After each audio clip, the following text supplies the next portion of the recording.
Thanks aspirants. இந்த வீடியோல UPSC மெயின்ஸ்க்கான general studies 3ல இருந்து ஒரு டாபிக் பார்க்க போறோம். சயின்ஸ் அண்ட் டெக்னாலஜி ரிலேட்டடான ஒரு டாபிக். ஸோ இந்த டாபிக் வந்து சிஆர்ஐ எஸ்பிஆர் டெக்னாலஜி. ஏன் இந்த டெக்னாலஜி வந்து நம்ம இன்னைக்கு பார்க்க போறோம் அப்படின்னு பார்த்தீங்கன்னா, இந்தியாவில் ஃபர்ஸ்ட் டைம் வந்து இந்த டெக்னாலஜி யூஸ் பண்ணி COVID-19 கண்டுபிடிக்கிறதுக்கான ஒரு டெஸ்ட் வந்து அனௌன்ஸ் பண்ணியிருக்காங்க. அந்த டெஸ்ட் பேரே வந்து பார்த்தீங்கன்னா சிஆர்ஐ எஸ்பிஆர் டெஸ்ட் அப்படின்றது ஒரு ரீசன். இன்னொரு ரீசன் வந்து பார்த்தீங்கன்னா, இந்த வருஷம் நோபல் ப்ரைஸ், கெமிஸ்ட்ரிக்கான நோபல் ப்ரைஸில் இந்த டெக்னாலஜி யூஸ் பண்ணி ஜீன் எடிட்டிங் பண்ணதுக்காக 2 பேருக்கு நோபல் ப்ரைஸ் கொடுத்துருக்காங்க. ஸோ அதுக்காகவும் இந்த டெக்னாலஜி நம்ம பார்க்கணும். ஸோ மெயின்ஸ் பாயிண்ட் ஆஃப் வியூவில் இந்த டெக்னாலஜி பற்றி நம்ம என்னென்ன பாயிண்ட்ஸ் நம்ம எழுதணும், என்னென்ன பாயிண்ட்ஸ் வந்து நம்ம கண்டென்ட்டாக கொடுக்கணும் அப்படின்னு பார்த்தீங்கன்னா, முதல்ல வாட் இஸ் இந்த சிஆர்ஐ எஸ்பிஆர் அப்படின்னா என்ன அப்படின்னு முதல்ல தெரிஞ்சுக்கணும். இந்த கண்டென்ட் நம்ம தெரிஞ்சுக்கிறதுக்கு நமக்கு வந்து டிஎன்ஏனுடைய ஒரு ஸ்ட்ரக்சர் வந்து நமக்கு தெரியணும். ஸோ இந்த வீடியோ பார்க்குறவங்க இதுக்கு முன்னாடி நம்ம சேனலில் ஹியூமன் ஜீனோம் ப்ராஜெக்ட் அப்படின்னு ஒரு வீடியோ வந்து அப்லோட் பண்ணியிருப்போம். அந்த வீடியோ நீங்கள் பார்த்தீங்கன்னா உங்களுக்கு ஹியூமன் ஜீனோம் ப்ராஜெக்ட்னா என்னன்றதில் டிஎன்ஏ பற்றி கொஞ்சம் டீட்டெயிலாக நான் கொஞ்சம் சொல்லியிருப்பேன். ஸோ அந்த வீடியோ பார்த்துட்டிங்கன்னா இன்னும் யூஸ்ஃபுல்லாக இருக்கும் உங்களுக்கு. ரைட். ஸோ இந்த இடத்துல வாட் இஸ் சிஆர்ஐ எஸ்பிஆர் அப்படின்றது தெரிஞ்சுக்கணும். தென் இந்த டெக்னாலஜி எந்த அளவுக்கு வந்து ஹியூமன் டெவலப்மெண்ட்டுக்கு யூஸ்ஃபுல்லாக இருக்கும். ஸோ இன்றைக்கி இருக்கக்கூடிய வேரியஸ் ஃபீல்டில் இந்த டெக்னாலஜி வந்து யூஸ் பண்ணிகிட்ருக்காங்க. ஸோ இதனுடைய அப்ளிகேஷன்ஸ் நம்ம பார்க்கணும். ஸோ அப்ளிகேஷன்ஸ் ஓரியன்டாக சில பாயிண்ட்ஸ் வந்து நம்ம ஞாபகம் வச்சுக்கணும். அடுத்து வந்து பார்த்திங்கன்னா, இந்த டெக்னாலஜிக்கான சோர்ஸ் எங்கே இருக்குது. ஸோ இப்போது actually what exactly CRISPR அப்படின்னு நம்ம பார்க்கணும். ஸோ அது வந்து இட்ஸ் ஏ டிஎன்ஏ சீக்வன்ஸ். முதல்ல ஞாபகம் வச்சுக்கோங்க, it's A DNA sequence. Okay, CRI SPR is a DNA sequence. இந்த டிஎன்ஏ சீக்வன்ஸ் எந்த டைப் ஆஃப் ஆர்கானிசம்ஸில் இருக்குது, ஸோ எதுக்காக இந்த ஒரு டிஎன்ஏ சீக்வன்ஸ் இந்த ஆர்கானிசம்ஸில் இருக்குது அப்படின்றத ஞாபகம் வச்சுக்கணும். ஸோ இந்த பாயிண்ட்ஸ் எல்லாம் இருந்துச்சுன்னா இந்த டெக்னாலஜி பற்றி நம்ம ஈஸியாக ஞாபகம் வச்சுக்கணும். சிம்பிளாக சொல்லணும்னா it is a gene editing technology, அவ்வளோதான். So gene editing, genome sequencing வந்து நம்ம அனலைஸ் பண்ணி அதை எடிட் பண்ணுறது, அதுதான் வந்து ஜீன் எடிட்டிங் அப்படின்னு நம்ம சொல்லுவோம். ஸோ இந்த ஜீன் எடிட்டிங்கை பற்றி நம்ம இன்னும் டீட்டெயிலாக இந்த வீடியோவில் நம்ம டிஸ்கஸ் பண்ணலாம். அதுக்கு எப்படியெல்லாம் வந்து என்னென்ன இன்ஸ்ட்ருமெண்ட்ஸ் யூஸ் பண்ணுவாங்க, எப்படி வந்து அதை ப்ராப்பராக பண்ணுவாங்க அப்படின்றத நம்ம பார்க்கலாம். Okay, right. ஸோ இப்போது சிஆர்ஐ எஸ்பிஆர் டெக்னாலஜியில் வாட் எக்ஸாக்ட்லி சிஆர்ஐ எஸ்பிஆர் அப்படின்றத நம்ம பார்க்கலாம். So I already told you it is a DNA sequence. Okay, so it is clustered regulatory interspaced short palindromic repeats. So இதுதான் வந்து இந்த இடத்துல நம்ம சிஆர்ஐ எஸ்பிஆர் அப்படின்னு சொல்கிறோம். வாட் எக்ஸாக்ட்லி இட் இஸ் அப்படின்னு பார்த்தீங்கன்னா, நம்ம ஆல்ரெடி பார்த்த மாதிரி ஒரு டிஎன்ஏன்றது it's a polypeptide. Okay, it's made up of polypeptide. It's a polymer, right? So அதில் இருக்கக்கூடிய nucleic acids adenine, guanine, cytosine, thymine அப்படின்னு சொல்லிட்டு there are 4 type of nucleic acids இருக்குது. ஸோ பியூரின், பிரிமிடின் அப்படின்னு சொல்ல ஒரு 2 ப்ராட் குரூப்பின் கீழே இது 2 வந்துடும். ஓகே, ஸோ இந்த அடினைன் குவானினுடைய அரேஞ்ச்மெண்ட் வந்து ஒரு டிஎன்ஏல வந்து வித்தியாசமான முறையில் அரேஞ்ச் ஆகிருக்கும். ஸோ அப்படி சில இடங்களில் இந்த சீக்வன்சஸ் வந்து பார்த்தீங்கன்னா ரிப்பீட்டடாக வந்துகிட்டே இருக்கும். அது ஒரே மாதிரியே வந்து ரிப்பீட்டட் ஆகிட்டே இருக்கும். இப்போ ஃபார் எக்ஸாம்பிள் இந்த பாலியோண்ட்ரோமிக் அப்படின்ற வேர்டு வந்து நம்ம எது எக்ஸ்பிளைன் பண்ணலாம் அப்படின்னு பார்த்தீங்கன்னா, இப்போ மலையாளம் அப்படின்ற ஒரு வேர்டு நம்ம எழுதுறோம் அப்படின்னு பார்த்தீங்கன்னா, இந்த பக்கம் பார்த்தாலும் அந்த மலையாளம் அப்படின்ற அந்த சீக்வன்ஸ் வந்துடும். அதாவது அந்த ஆல்ஃபாபெட்ஸ் அதே ஆர்டரில் வரும். மலையாளம் அப்படின்றது இப்படி பார்த்தாலும் திருப்பி பார்த்தாலும் நமக்கு அதே சீக்வன்ஸில் வரும். அந்த மாதிரி டிஎன்ஏவில் இருக்கக்கூடிய ஒரு சில சீக்வன்சஸ் தான் நம்ம பாலியோண்ட்ரோமிக் ரிப்பீட்ஸ் அப்படின்னு சொல்லுவோம். அந்த சீக்வன்ஸ் வந்து மறுபடியும் ரிப்பீட் ஆகிட்டே இருக்கும். ஏன்னா ஒரு டிஎன்ஏ அப்படின்னு long chain like structure. Okay, அதில் நிறைய இந்த நியூக்ளிக் ஆசிட்ஸ் வந்து அரேஞ்ச் ஆகிருக்கும். அப்படி திரும்ப ஒரு சில சீக்வன்ஸ் மட்டும் மறுபடியும் இருக்கிறதா வந்து இந்த இடத்துல நம்ம என்ன சொல்கிறோம்னா பாலியோண்ட்ரோமிக் ரிப்பீட்ஸ். ஸோ ரொம்ப முக்கியமான ஒரு பாயிண்ட் இந்த இடத்துல நம்ம ஞாபகம் வச்சுக்கணும். வாட் இஸ் சிஆர்ஐ எஸ்பிஆர் அப்படின்றது. ஓகே, ஸோ இதில் வந்து பாலியோண்ட்ரோமிக் ரிப்பீட்ஸ் அப்படின்றது இந்த சீக்வன்சஸ் வந்து பார்த்தீங்கன்னா மறுபடியும் வந்துக்கிட்டே இருக்கும். Okay, right. சரி, ஸோ இப்போ இந்த இடத்துல வாட் இஸ் சிஆர்ஐ எஸ்பிஆர் அப்படின்னு சொல்லும்போது it's a family of DNA sequences. So what is the purpose of these sequences which is present in a particular organisms. ஏன் வந்து ஒரு பர்டிகுலர் ஆர்கானிசம் இந்த மாதிரியான டிஎன்ஏ சீக்வன்ஸை வச்சுட்டு இருக்கு. ஸோ பர்டிகுலராக இந்த டைப் ஆஃப் சீக்வன்சஸ், அந்த சிஆர்ஐ எஸ்பிஆர் அப்படின்னு சொல்லக்கூடிய இந்த சீக்வன்சஸ் எந்த டைப் ஆஃப் ஆர்கானிசம்ஸில் இருக்குது அப்படின்னு பார்த்தீங்கன்னா, they are present in the genome of prokaryotics. So ஆர்கானிசம்ஸை நம்ம வந்து ப்ரோகேரியாட்ஸ், யூகேரியாட்ஸ் அப்படின்னு 2 டைப்பாக பிரிப்போம். It's depend upon their nuclear material. Okay, so இப்போ ஒரு நியூக்ளியஸை அதை சுற்றி ஒரு நியூக்ளியர் மெம்பரேன் இருக்கும், ஒரு கிளியர் கட்டான ஸ்ட்ரக்சர் இருந்தால் those cells are called eukaryotic cells. So if there is no clear cut, there is no nuclear membrane அப்படின்னு சொல்லும்போது அதில் எந்த செல்லுக்குள்ளே எல்லா இன்டர்னல் ஆர்கனல்ஸ் இருக்கும். பொதுவாக ஒரு யூகேரியாட்டிக் செல்லுனா செல் இன்டர்னல் ஆர்கனல்ஸ் இருக்கும். அந்த மாதிரி செல் இன்டர்னல் ஆர்கனல்ஸ் இல்லாமல் நியூக்ளியர் மெம்பரேனும் இல்லாமல் இருக்கக்கூடிய ஒரு செல்லுக்கு தான் ப்ரோகேரியாட்டிக் செல்ஸ் அப்படின்னு பேர். ஸோ ப்ரோகேரியாட்டிக் செல்ஸ் அப்படின்னு சொல்லும்போது எக்ஸாம்பிள் என்ன மாதிரியான ஆர்கானிசம்ஸ்லாம் எந்த மாதிரி செல்ஸ் இருக்கும் அப்படின்னு பார்த்தீங்கன்னா, அஃப்கோர்ஸ் நம்மளுடைய பாக்டீரியா, அப்புறம் வந்து ஆர்கியா பாக்டீரியா. ஸோ பாக்டீரியாவில் நம்ம வந்து யூ பாக்டீரியா, ஆர்கியா பாக்டீரியா அப்படின்னு 2 டைப்பாக நம்ம பிரிப்போம். So archaeo bacterias are very very earlier bacterias, they are primitive bacterias. So அதனுடைய செல் வால் வந்து it's totally deferred from other bacteria. Okay, general bacteria விட இந்த archaeobacteria வந்து it's a very primitive bacteria. The cell wall is very very difficult. So அதனுடைய structure வந்து பார்த்தீங்கன்னா it's made up of different products. So இந்த archaeobacteria can survive in a very very harsh conditions. ரொம்ப சாதாரணமாக ஒரு organism வாழ முடியாத இடத்துல கூட இந்த மாதிரியான ஆர்கியா பாக்டீரியாஸ் வந்து வாழும். ஏன் அப்படின்னு பார்த்தீங்கன்னா with the help of the cell wall. ஆனால் அந்த செல்வால் மற்ற பாக்டீரியாஸில் இருக்காது. ஸோ அதுதான் வந்து மற்ற பாக்டீரியாவுக்கும் இந்த ஆர்கியோ பாக்டீரியாவுக்கும் இருக்கக்கூடிய ஒரு வித்தியாசம். சம்டைம்ஸ் நமக்கு இந்த பாக்டீரியாஸ் ரிலேட்டடான ஒரு கொஸ்டின்ஸ் கூட நமக்கு வரலாம். Okay, right. ஸோ இந்த ஆர்கியோ பாக்டீரியாஸ் அப்புறம் நார்மல் பாக்டீரியாஸில் இந்த ஜீனோம் சீக்வன்ஸ் வந்து இருக்கும் அப்படின்னு சொல்கிறாங்க.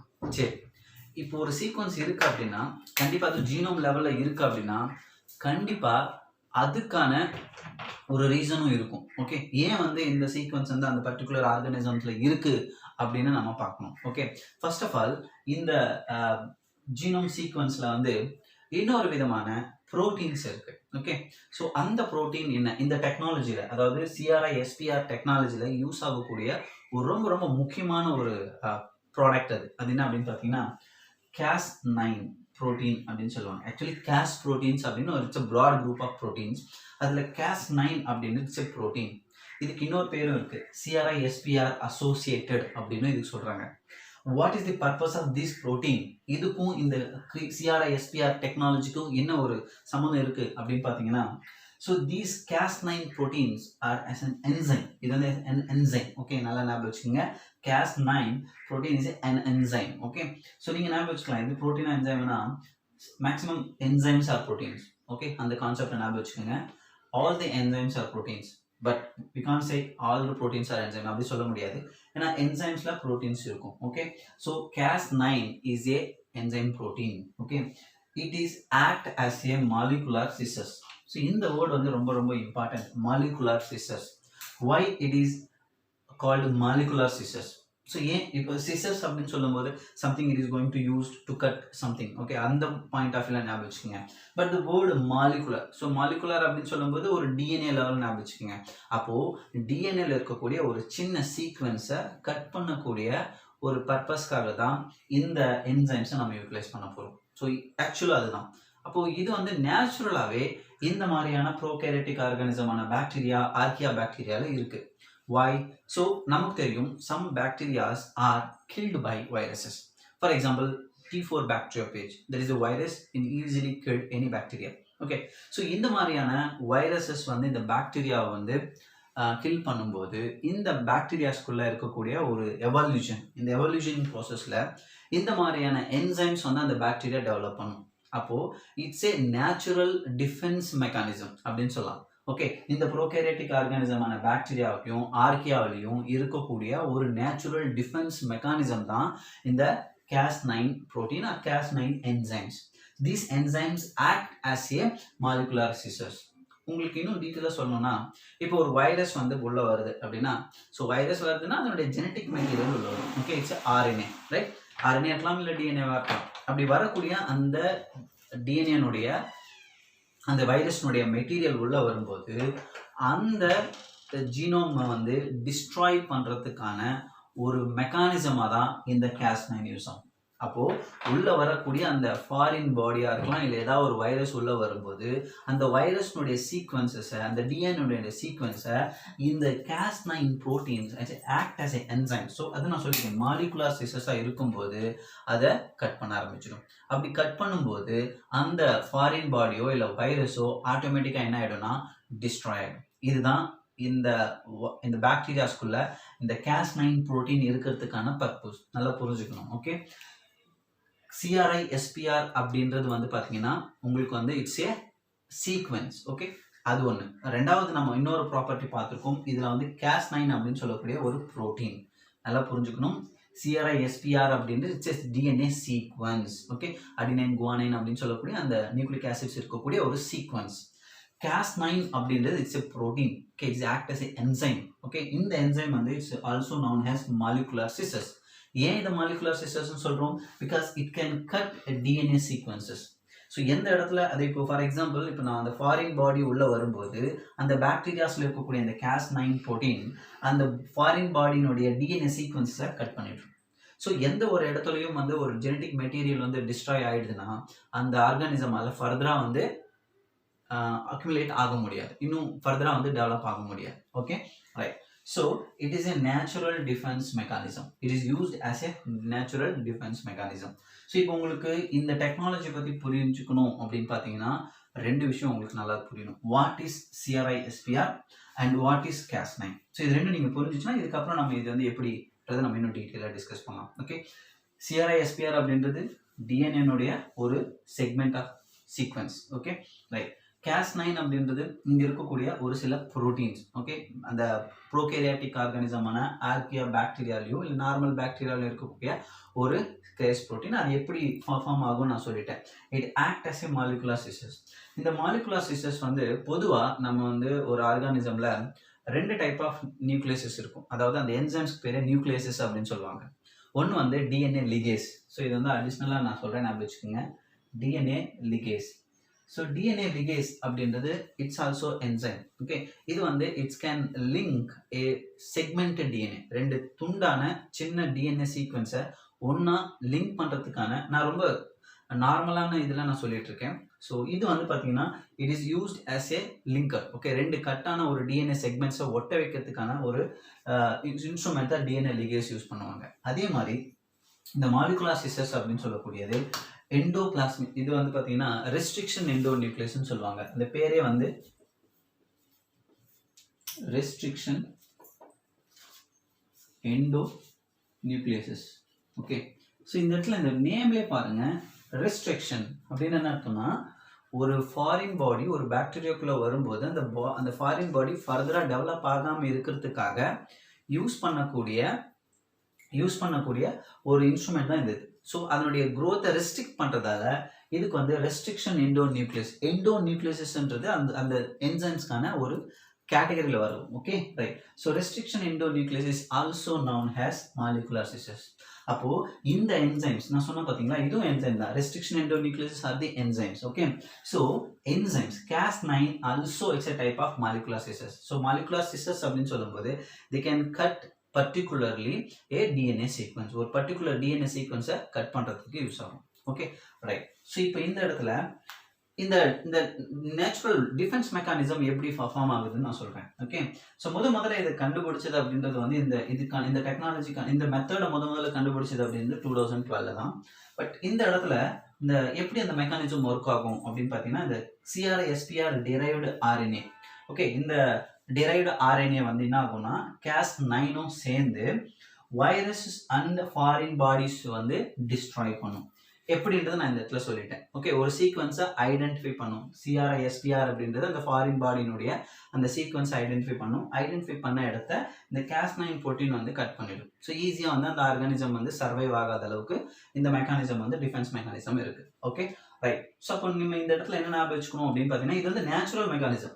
ஸோ இதை நம்ம எப்படி வந்து அப்ளிகேஷனாக யூஸ் பண்ணுறாங்க, ஜீன் எடிட்டிங் டெக்னாலஜியில் எப்படி யூஸ் பண்ணுறாங்க அப்படின்றதுக்கு நான் ஒரு சின்ன எக்ஸாம்பிள் சொல்கிறேன். ஸோ இப்போ வந்து பொதுவாக ஒரு டிஎன்ஏல வந்து ஏதோ ஒரு ஜீனோமில் வந்து ஒரு சின்ன டிஎன்ஏ சீக்வன்ஸ், ஃபார் எக்ஸாம்பிள் இந்த இடத்துல ஸோ நான் இந்த ஒரு சின்ன செக்மெண்ட் டிஎன்ஏ சின்ன செக்மெண்ட் தான் நான் என்ன சொல்லியிருந்தேன்னா ஜீன் அப்படின்ற ஒரு வார்த்தையை யூஸ் பண்ணியிருப்போம். So genes are the responsible for expressing characters. Correct. each and every character which is expressed by the action of gene. So jeans இல்லாமல் ஒரு கேரக்டர் எக்ஸ்பிரஸ் ஆகாது. அப்போ ஒரு ஹியூமனுக்கோ இல்லை ஏதோ ஒரு ஆர்கானிசம்ஸ்க்கோ எந்த ஒரு ஆர்கானிசம் இருந்தாலும் அதனுடைய கேரக்டர் எக்ஸ்பிரஸ் ஆகணும்னா ஜீன் இருக்கணும். அந்த ஜீன்ன்றது என்ன, ஒன்றும் இல்லை, ஒரு டிஎன்ஏனுடைய ஒரு சின்ன செக்மெண்ட். ஸோ ஒருவேளை இப்போ அந்த ஜீன் வந்து ஒரு டிஃபெக்டிவ் ஜீனாக இருக்குது, அந்த ஜீன் எக்ஸ்பிரஸ் ஆச்சுன்னா அந்த கேரக்டர் வந்து கொஞ்சம் நார்மலாக இருக்கிறத விட வேற மாதிரி இருக்கும். ஸோ அது வந்து ஒரு பாதிப்பை உண்டு பண்ணலாம். ஓகே, ஸோ இப்போ அந்த மாதிரி நம்ம ஜெனட்டிக்கல் டிசார்டர்ஸ் நிறையவே நம்ம வந்து பார்க்கலாம்.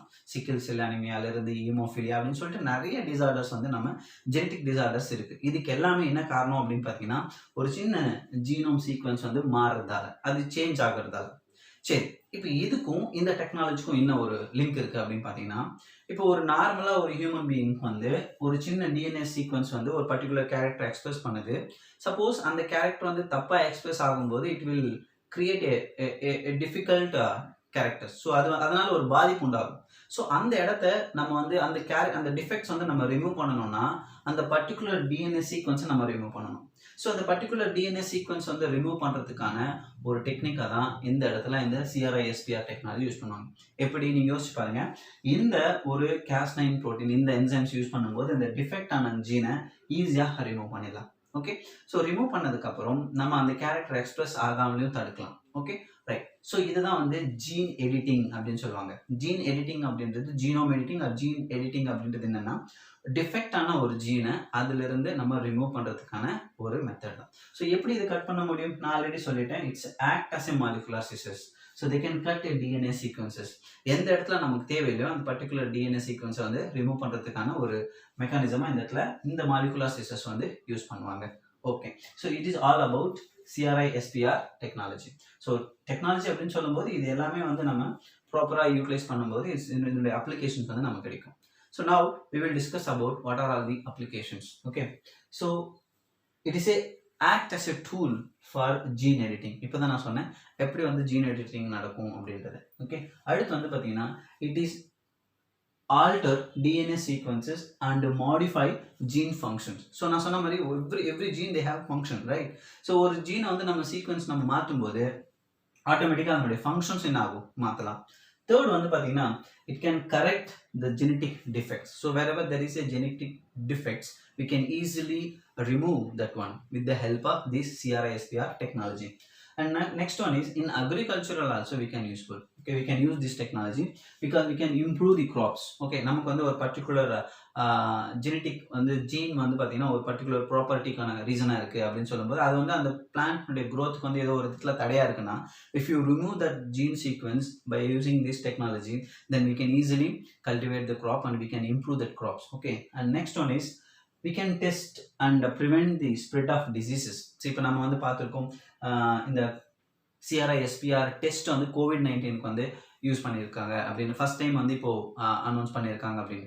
ஸோ இந்த மாதிரி டெஸ்ட் பண்ணுறதுக்காகவும் ஒரு டிசீஸை ஸ்ப்ரெட் ஃபர்தராக ஸ்ப்ரெட் ஆகாமல் தடுக்கிறதுக்கும் இந்த சிஆர்ஐஎஸ்பிஆர் டெக்னாலஜி வந்து அதிகமாகவே யூஸ்ஃபுல்லாக இருக்கும். Okay, right. நெக்ஸ்ட் வந்து நான் சொன்ன மாதிரி ஏன் இந்த டெக்னாலஜியை நம்ம இன்னைக்கு பார்த்துட்ருக்கோம் அப்படின்னு பார்த்தீங்கன்னா 2 ரீசன் சொல்லியிருந்தேன். ஒன்று வந்து நம்மளுடைய கவர்மெண்ட் வந்து இதுக்கு அப்ரூவ் கொடுத்துருக்காங்க. அதாவது டாடா குரூப்பினுடைய இந்த டெஸ்ட்டுக்கு வந்து அப்ரூவ் பண்ணியிருக்காங்க.